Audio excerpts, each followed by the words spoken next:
निगाहें India news, हर खबर पर पैनी नजर। आजमगढ़ जिले में अंदरगंज स्थित दुर्गा जी पब्लिक स्कूल में छात्र की पिटाई प्रकरण के मामले में सोमवार को स्कूल प्रशासन ने सीसीटीवी फुटेज के साथ में सबूत सफाई पेश की। प्रबंध तंत्र ने कहा कि इस मामले को संयोजित तरीके से एक षड्यंत्र के तहत तोड़ मरोड़ कर पेश किया गया है, जो पूरी तरह से गलत और निराधार है। स्कूल प्रशासन की तरफ से प्रधानाचार्य अजीत यादव ने कहा कि इस विद्यालय में कक्षा 10 के छात्र अभिषेक कुमार पुत्र अखिलेश कुमार की कई मामलों को लेकर शिकायत आ रही थी। छात्र की उद्दंडता पहले से ही स्कूल में सबको मालूम हो चुकी थी। इसको लेकर उसे कई बार समझाया बुझाया भी गया था।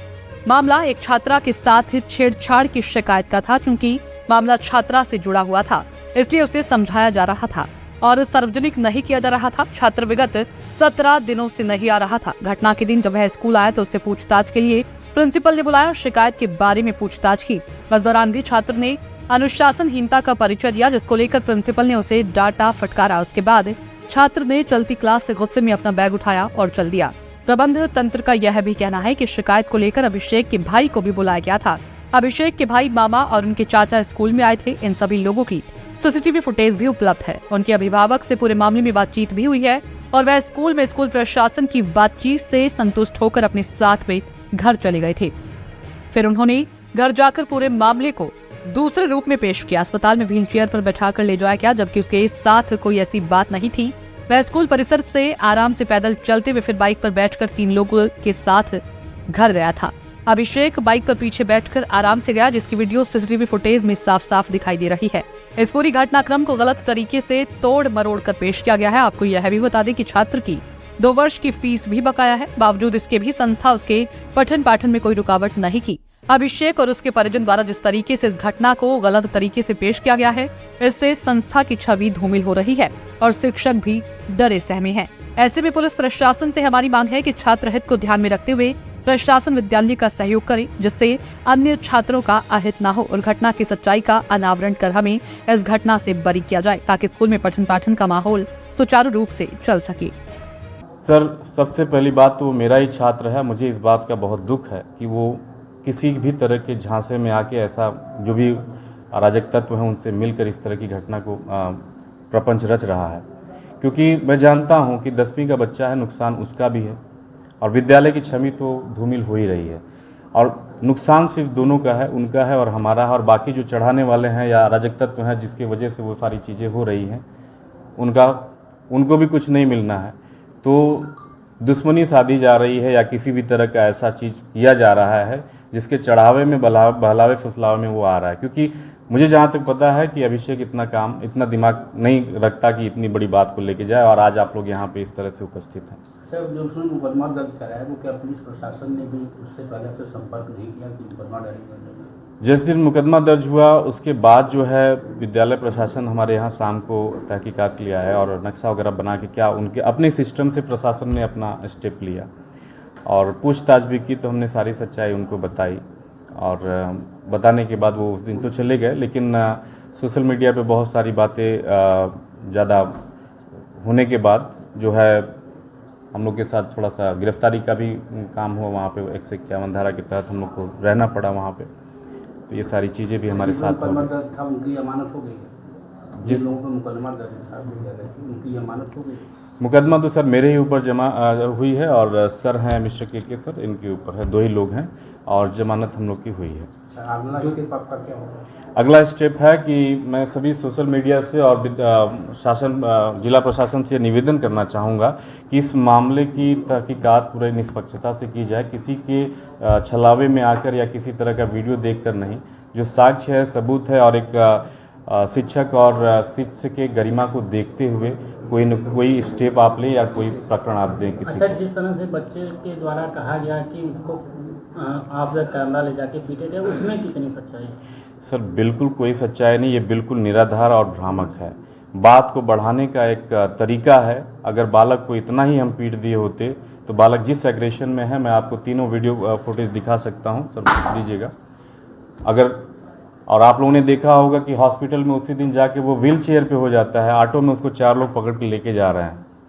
तो यहाँ पे उसी डेट को कैमरे में डेट वगैरह सारी चीज़ें हैं, रिकॉर्डिंग है। क्लास में इन अ वेरी एग्रेसिव मूड वहाँ से वो निकलता है without having the permission of their class teacher या जो भी सब्जेक्ट टीचर उनका है वहाँ से नहीं लेते हैं, उसके बाद यहाँ से धमकाते हुए वार्न करते हुए चले जा रहे हैं।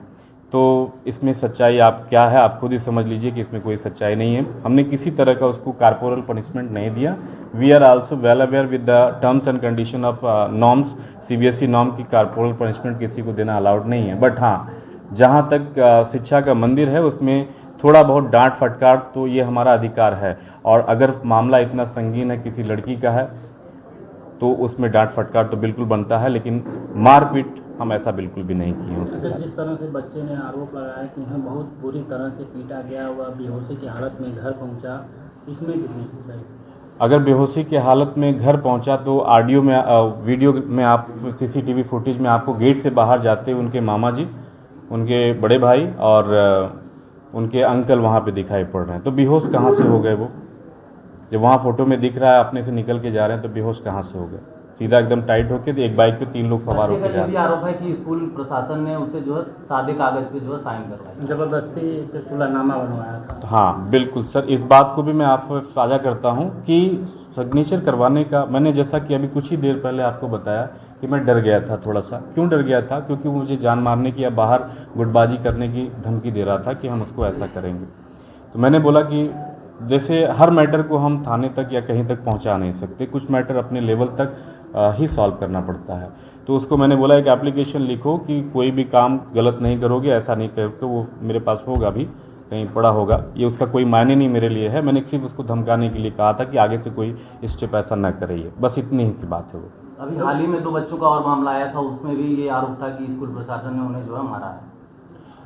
जो इसके पहले वाला प्रकरण था सर, उसमें बालक की ही गलती थी। अगर हमारी बस को बीच रास्ते पर कोई रोक कर कॉलर खींच कर कोई मार पिटाई करेगा तो उसको 1-2 चाटा तो मारना ही बनता है। और वह उसमें भी अपने में ही बालक लड़े थे, बाहर से यहाँ से कोई नहीं उसको मारा था। फिलहाल उन दोनों को गलती का एहसास हुआ, दोनों पक्ष को अपने में लोग समझौता किए, सुलह किए, वो मैटर अब क्लोज है सर। फिर उसके बाद बच्चा मुझसे कह रहा है ठीक है आप नहीं मानेंगे तो मेरा रजिस्ट्रेशन नंबर दे दीजिए, मैं अपना रजिस्ट्रेशन चाहे जहाँ जाके करवा लूँगा। और जितना फ़ीस उसकी बात इसमें थी नहीं जो फ़ीस की बात कर रहा है। और वो भी मैं आप सबके समक्ष रखना चाहता हूँ कि अगर ऐसी बात है कि उनके द्वारा जो आरोप लगाया जा रहा है कि फ़ीस के लिए प्रताड़ित किया गया, मारा गया, उनको भी पता होगा और हमको भी पता है कि फ़ीस उनकी कितनी जमा है। कक्षा 9वीं में जब वो बच्चा पढ़ रहा था तब से और अब तक उसकी जो है जितनी फ़ीस बाकी, मैं उसका आपको दिखा सकता हूँ।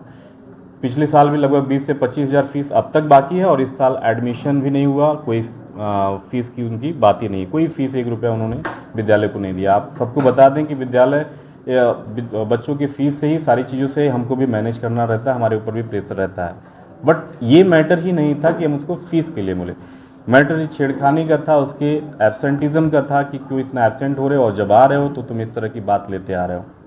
ठीक है, इस बात को मैंने सोचा कि बहुत ज़्यादा एग्रेशन में है, मैं इससे बात न करूं तो ही ठीक है। मैं बात नहीं किया, मैंने बोला ठीक है क्लास में आप जाओ। तो वो कह रहा नहीं मैं क्लास में नहीं जाऊँगा, मैं स्कूल में ही नहीं पढ़ूँगा। उसके बाद वो क्लास में जाता है विदाउट परमिशन, सर की क्लास में घुसता है, अपना बैग उठाता है, वापस आता है। फिर मैं यहाँ पर रोकता हूँ उसको कि ठीक है तुम मत पढ़ना यहाँ पे, लेकिन तुम अपने क्लास में पहले जाओ, मैं तुम्हारे गार्जियन को पहले बुला लेता हूँ, उसके बाद जो है तुम अपने साथ गार्जियन को लेकर चले जाओ। उसी दौरान मैंने उनकी मम्मी से बात किया तो उनकी मम्मी को सारी बातें बताई, मैडम कि इतना दिन एब्सेंट है, सारी चीज़ें हैं। उनकी मम्मी ने कहा सर रात भर ये मोबाइल देखता है, कभी पढ़ता नहीं, कोचिंग 1 घंटा जाता है, उसके बाद कोई बात इसकी नहीं होती है, पढ़ाई से कोई संबंध ही नहीं रखता। आप लोग के ऊपर है, आप लोग देखिए इसको।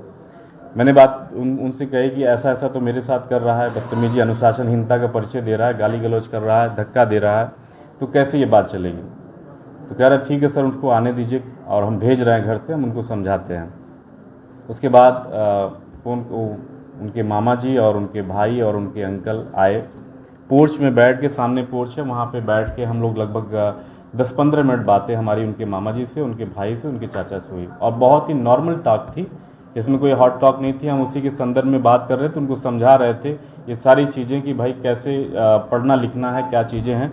बट लेकिन उस टाइम पे भी वो लड़का एकदम अड़ा रहा कि मुझे स्कूल में नहीं पढ़ना है और जो है मुझे अच्छा नहीं लगता, मैं पढ़ाई लिखाई वैसे भी छोड़ने वाला हूँ। ठीक है, इसके बाद हमने कहा कि गुस्से में है, गार्जियन बोले कि ठीक है सर आप परेशान मत होइए, इसको हम समझा लेंगे, लेके जा रहे हैं घर पे। गार्जियन लेके चले गए, लेकिन वो रास्ते में गाली गलौज करते हुए मैंने सुना, मुझे पता चला गाली गलौज देते हुए वहाँ पे रास्ते में गया। और गेट पे भी मेरे गेट कीपर से जो गार्ड रखे हैं हम लोग, उनसे भी बदतमीजी करते हुए, उनको भी धमकाते हुए स्कूल के बारे में तमाम चीज़ें करता रहा। मुझे लगा छोटा बच्चा है, क्लास 10वीं का ही है। कोई साक्ष्य है इसका? बिल्कुल है सर, साक्ष्य है, इसका वीडियो है, आपको हम वो भी प्रोवाइड करवा देंगे। अब इसके बाद जो है हमने सोचा स्थिति कंट्रोल में हो जाएगी। एक नॉर्मल सी बात है, आए दिन हम सभी लोग पढ़ाई किए हैं, हम सभी लोग कभी न कभी एक दो डंडा या डांट फटकार अपने गुरुओं की पाए ही हैं, ऐसा नहीं है कि नहीं पाए हैं। तो मुझे लगा कि हो सकता है डांट की वजह से इसको थोड़ा सा गुस्सा हो।